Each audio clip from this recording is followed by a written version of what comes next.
kita balik lagi untuk layangan putus, Pak. Kan sukses nih. Ya anggap aja sudah tinggal episode terakhir. Sudah kebayangkah, Pak, ada episode kedua? Bentar! Ini buktinya udah ada di depan kamu semuanya. Kamu masih bisa nyangkal. Kok bisa sih? Aku nggak lagi mau nyangka. Terus? Aku cuma mau bilang bahwa ini semua nggak benar. Kamu nggak ngerti, dan kamu tuh semenjak hamil selalu begini, curiga terus bawaannya. Aku juga bingung kenapa harus curiga terus. Aku kerja buat kamu, buat Oke, fine. Kamu kerja keras buat aku sama Raya, fine. Thank you. Tapi yakin? Cuma buat aku sama Raya? Ya yakin dong, buat siapa lagi? Terus ini apa? Lydia Danira itu siapa, Mas? Namanya ada di mana-mana loh di sini. Kamu sampai transfer berkali-kali ke dia pakai rekeningnya. Aku sendiri nggak tahu loh kamu punya, Mas. Oh, nggak cuma itu. Kamu beliin dia penthouse harga 5M. It's a fucking penthouse. Terus kamu bawa dia ke Kapadokia. It's my dream, not her. My dream, Mas.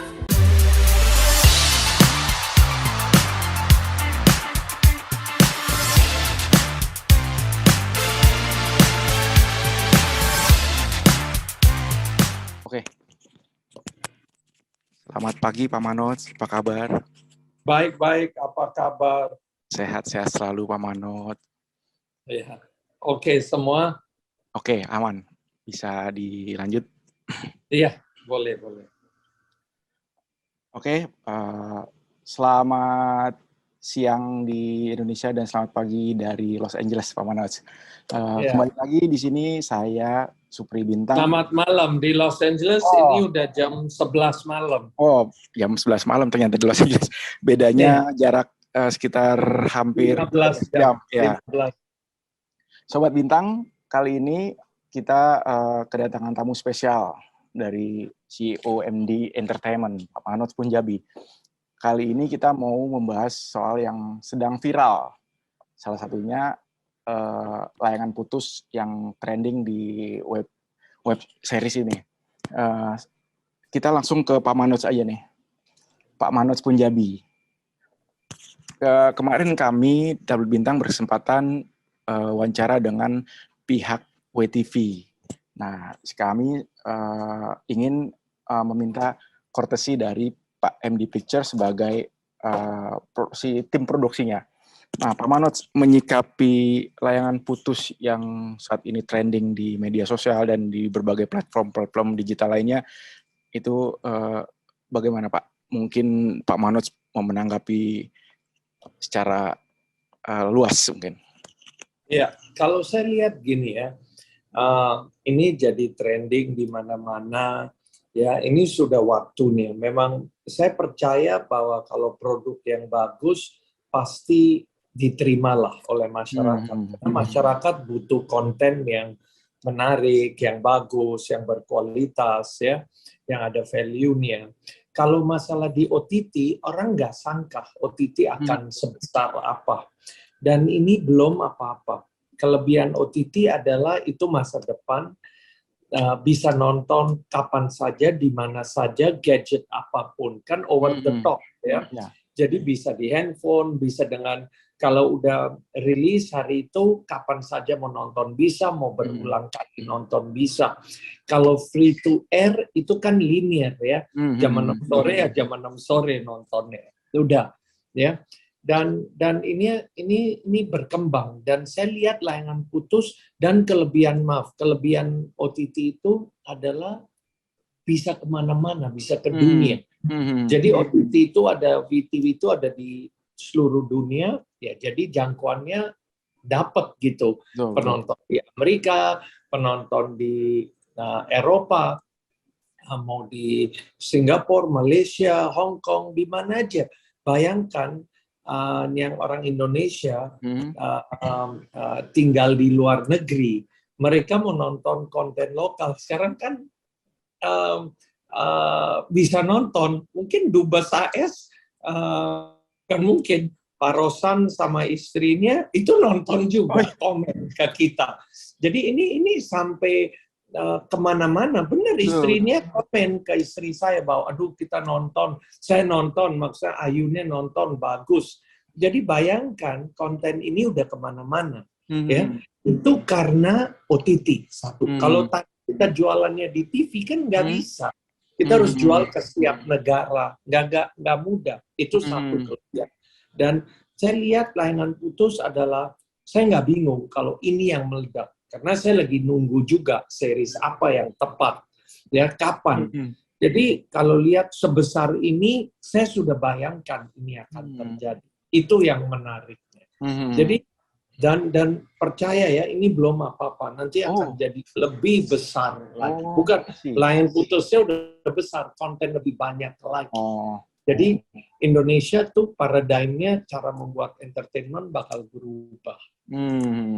Memang kalau OTT ini tidak terbatas ruang dan waktu ya Pak ya?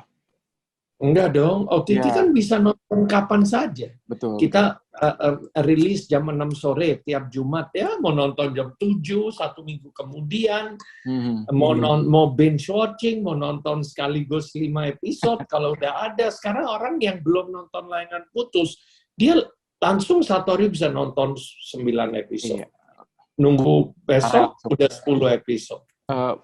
Pak Manoj, kita kembali ke awal, kan layanan putus juga mungkin Pak Manoj sudah bisa membayangkan, wah ini bakalan besar, dan ternyata terbukti. Nah, pertanyaan, berapa lama dan seberapa detail sih Pak ketika proses produksi itu Pak? Aduh Pak, sangat detail ya. Saya itu sama tim, dengan penulisnya, dengan tim kreatif MD, itu kita bolak-balik tuh sedetail-detail mungkin. Cerita saya dari ceritanya, kita udah tahu, oke, udah dapat 2 lembar cerita. Saya, enggak, ini gini. Robah karakternya begini, dia harus begini. Jadi kita debat dari cerita. Nanti script udah jadi, saya masuk lagi, kita bahas lagi, mau kemana. Saya lihat ini karakter, saya udah berapa kali saya komen, tanya aja penulisnya, tanya aja semua yang di MD yang ikut, bahwa ini harus realita. Ini supaya perempuan nonton bisa merasakan. Saya ini layanan putus, saya bikin tuh dari point of view, apa ya, istilahnya suara perempuan yang saya pengen tahu. Perempuan jadi hero di sini. Saya mau perempuan supaya nggak ditindas, jangan merasa dirinya rendah, jangan terima. Ada caranya keluar. Kita harus lebih confident. Jadi ini semua tuh dan realita banget dari kejadian nyata, ceritanya udah nyata, jadi membantu. Sehari-hari ceritanya tuh yang relatable. Banyak teman, banyak saudara, banyak ini cerita yang kita dengar, biasa perempuan kayak apa, kalau ketemu sama perempuan ngobrolnya gimana, ini kan psikologisnya jalan, ini mindset, cara berpikir, reaksi, bentuk karakter, jadi dalam sekali nih pembahasannya, nggak sekedar, oh kita bikin, kita terima, bagus, no, kita coba, saya emosinya naik, nggak bisa, di sini dia counter, sampai kita ngomong, contohnya Aris, saya bilang apa? Sampai mati pun dia nggak boleh ngaku. Ayo, itu kan jadi seru. Dia udah ketangkap, dia nggak ngaku. Ketangkap basah, nggak ngaku. Jadi ini kan benar. Itu bisa jadi selling point kayaknya Pak. Ya, itu kata-kata saya. Aris sampai mati pun nggak boleh ngaku. Mau ketangkep pun jangan ngaku. Nah, itu kata-kata saya. Dan di sini Lydia, sikat dianya juga nggak ada ampun. Jadi ini benar-benar kita tuh dalam banget bicara tentang karakter karakter Aris, Kinan, Lydia. Oh, very real dibicarain terus. Ya. Secara detail dalam arti Pak Manoj juga mengikuti langsung, jadi dalam arti decision maker untuk ini begini, ini begitu, dan termasuk dialog-dialognya itu Pak. Iya, begini ya, mungkin dialog nggak semua ya, tapi menurut saya 20% sih saya lebih ke ada kontribusi ya. Tapi kalau screenplay itu saya sangat involved. Dari sini ke sini, dari sini ke sini. Kalau dialognya penulisnya udah jago, saya nggak perlu terlalu ini. Kadang kalau cerita kan bukan yang nggak jago, pinter, semua punya tim. Saya punya tim yang kuat, tapi saya pengen lebih real. Jadi supaya saya challenge mereka. Dari sini ke sini dong, ini dong bikinnya.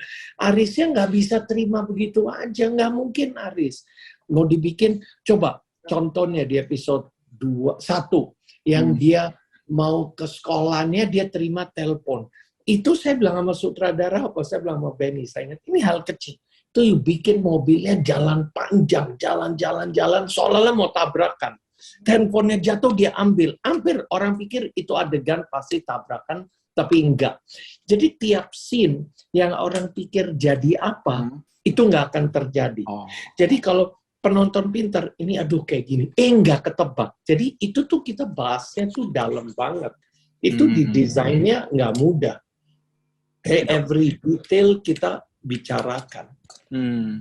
Berarti emang sengaja dibuat unpredictable ya Pak? Oh sangat, sangat. Unpredictable tapi realita. Jadi ini kayak, saya maunya tuh kayak lagi nonton film horror, tapi genre-nya drama. Ngerti kan? Ngerti. Emang ini lebih horor dari horor kayaknya. Lebih horor dari horor. Dan bisa-bisa saya dengar komen, itu saya udah bilang, kalau saya nggak dapat komen ini, artinya saya gagal. Cowok-cowok udah bilang, suami saya baru bilang, brengsek, kartu gue kebongkar. Ya, sekalian. Saya mau bikin segitu real. Karena itu tercapai formula ini yang sangat beda, tercapai di surga. Yang tadi tunjukkan 1. Itu kan benar-benar, wah, benar banget, real banget. Nah ini formula formula sama tapi cerita yang beda. Tapi memang kebanyakan orang ketika nonton tuh, entah itu suami, entah istri, jadi insecure semua Pak. Iya bagus, supaya kita punya cermin. Iya.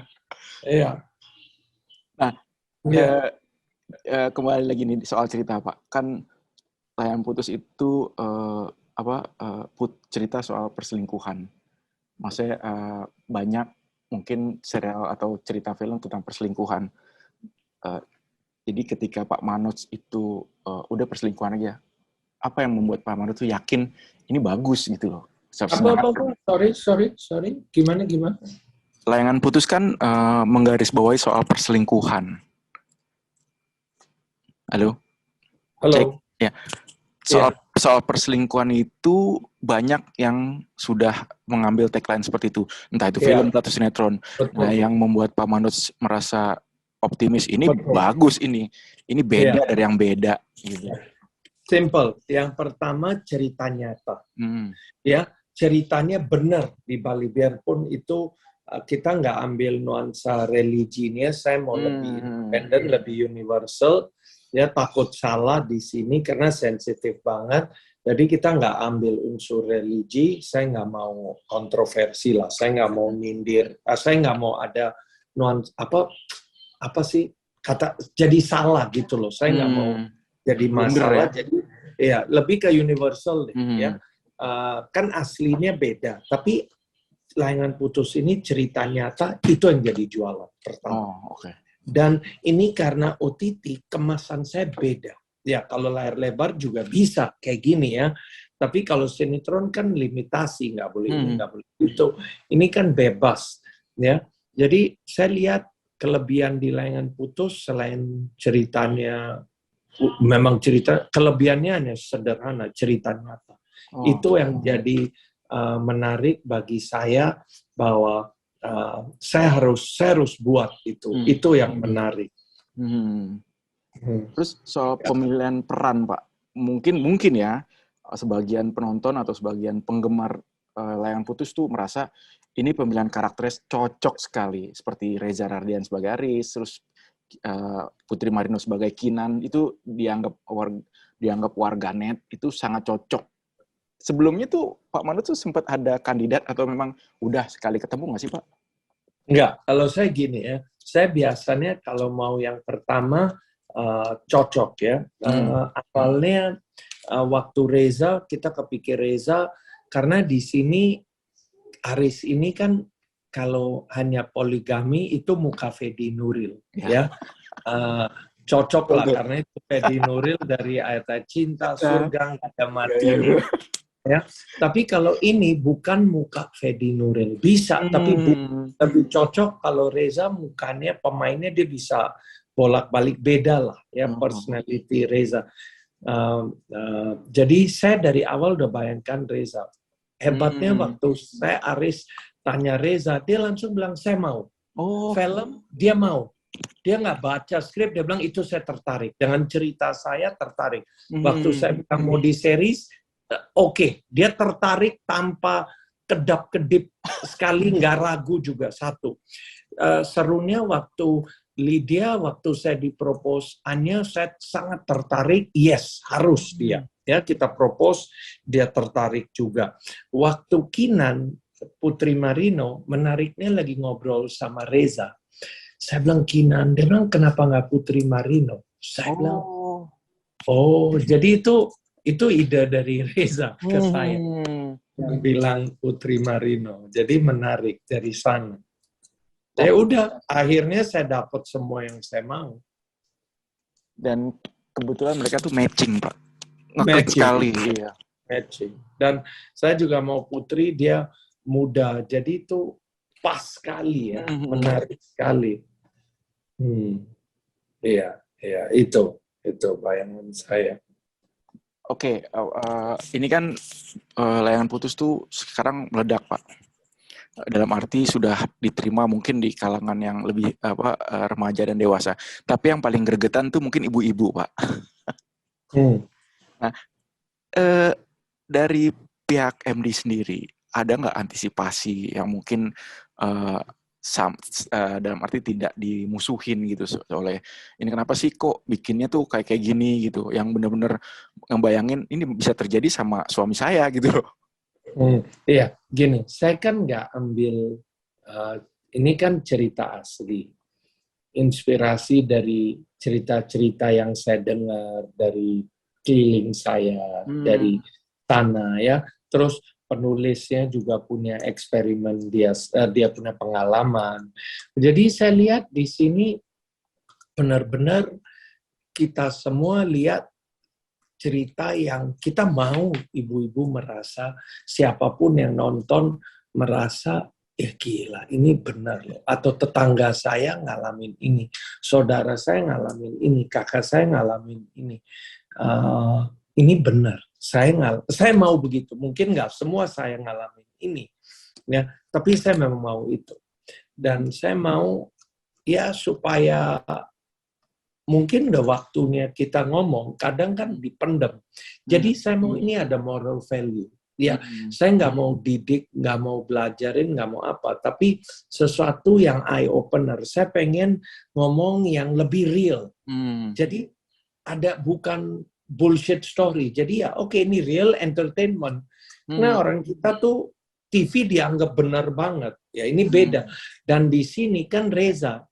Nah, orang, nggak usah orang, istri saya aja jadi benci Reza. Sampai Reza dingomelin. Jadi maksud saya ini benar. Tapi ya itu Reza sebagai pemain. Jadi saya lihat ya malah bagus kalau saya dapat reaksi itu. Namanya seriesnya hit. Oh iya benar. Makin hit makin dicaci maki. Berarti emang Reza dan si Putri itu natural, Pak.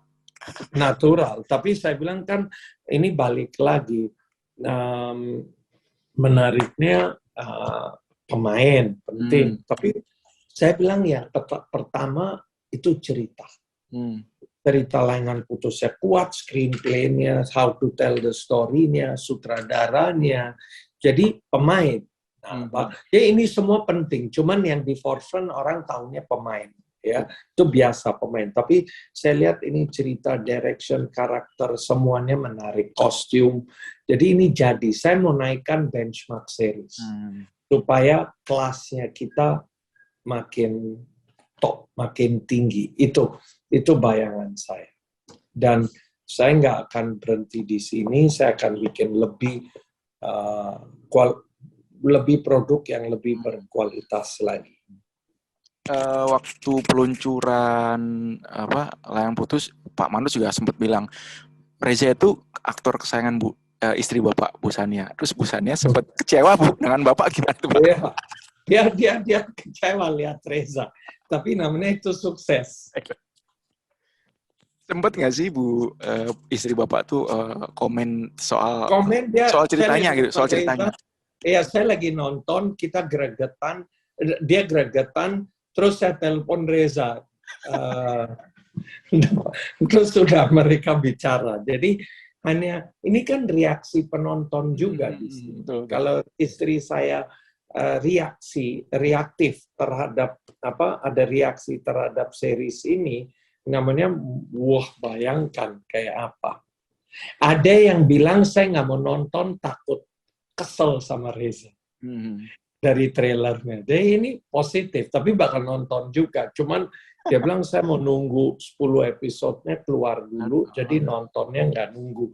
Terus ada temen yang dari episode 1 nonton, dia sekarang nyesel. Dia bilang, kenapa saya nonton, saya harus nunggu tiap minggu, harusnya tunggu selesai dulu, baru nonton. Jadi ini reaksi benar, dan saya dapat WhatsApp rata-rata tiap hari.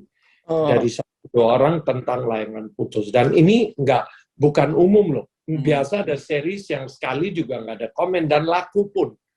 Tapi nggak direaksi. Ini laku, tapi reaksinya gila. Jadi ini benar-benar luar biasa.